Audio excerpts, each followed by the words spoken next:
here today to bring you a fantastic interview with one of my favorite bloggers, Jean Van't Hul of The Artful Parent.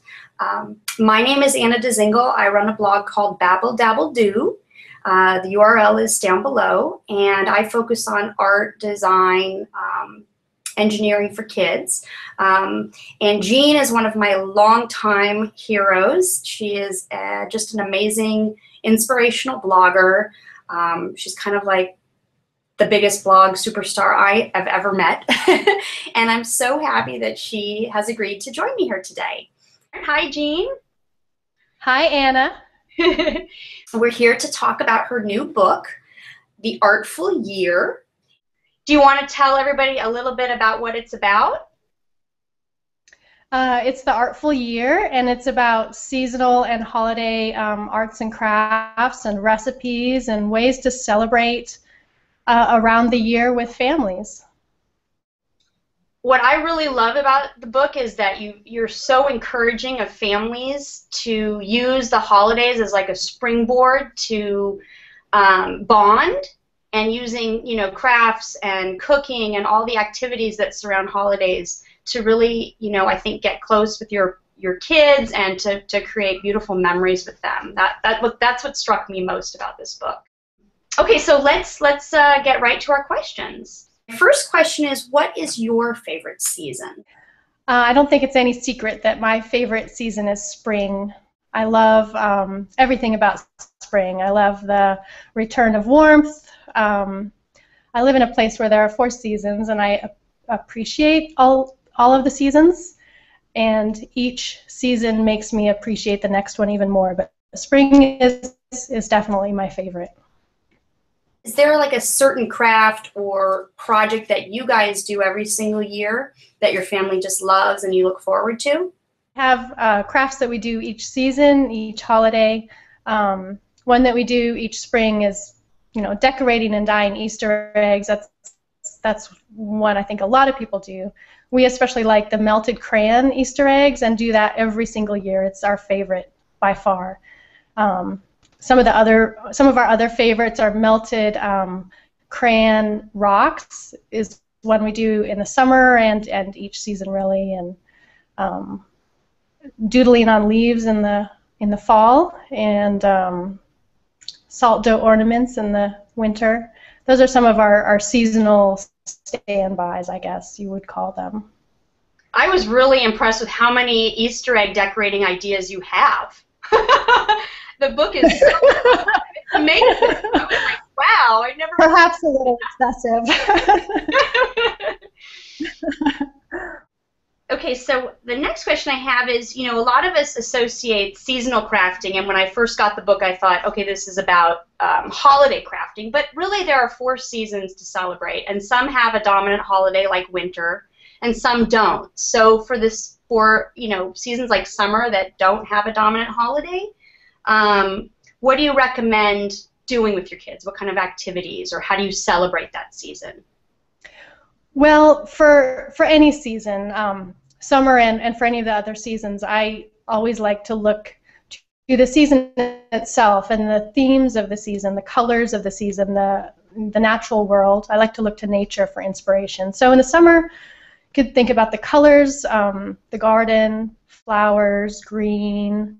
For people who go to the beach, ocean and beach themes are a big summer crafting theme, I guess you could call it. Definitely, I look to nature every season for inspiration, whether there's a big holiday or not. Okay. My next question is, I have kids of multiple ages, and I know you do too.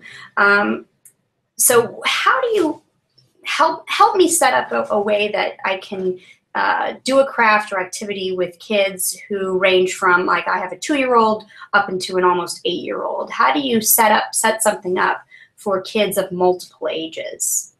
And what's your advice?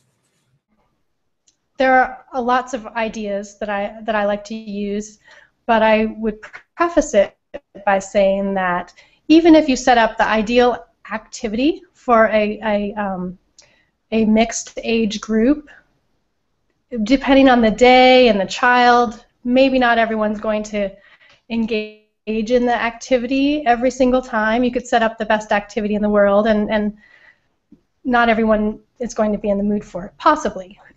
But my best suggestions would be to do an open-ended activity that kids of different ages can engage in at their own level and explore it in their own way, however they are feeling it at that moment. And also, the more open-ended an activity is, the less parental involvement is needed. And if you have a group, more than one child, I think it's better to do an activity that is more open-ended and doesn't require as much one-on-one attention with the parent.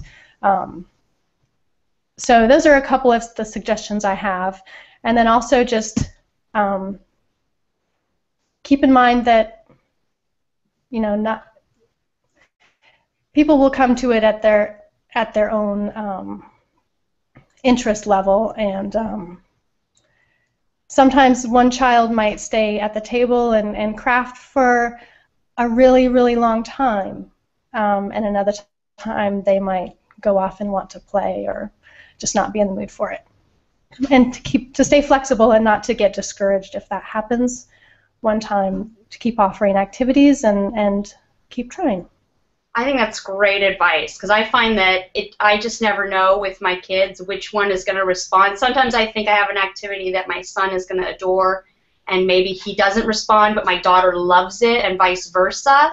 So I think that's really good advice, to just keep trying. One other thing I would add, we also like to, I set up a snack after school at the table and an art activity or craft activity. And so we'll have a snack, we'll talk a little bit about the day, and do some art as well, and kind of the mix of all three lets everyone engage at their own, however they feel like doing it. Okay, that's great. I think that's great to kind of bring them in already ready with something like they want to eat. They want to, you know, reconnect with you after their day at school, and that's a great idea. Okay, and lastly, where can I buy this book? I think just about most places books are sold. You know, you could find it at your local bookstore, Amazon, of course, Barnes & Noble. I've seen my books at craft stores and toy stores and museum gift shops also. So. And that's basically my interview. I'm so thrilled to have met you today. And Same here, Anna. Thank you. I hope that everyone has a chance to check out the Artful Year, because it's really a fantastic resource. You will not be disappointed. There are 175 activities in here, which I don't know how you came up with all of those, Jean. Very impressive. I might have a bit of a problem.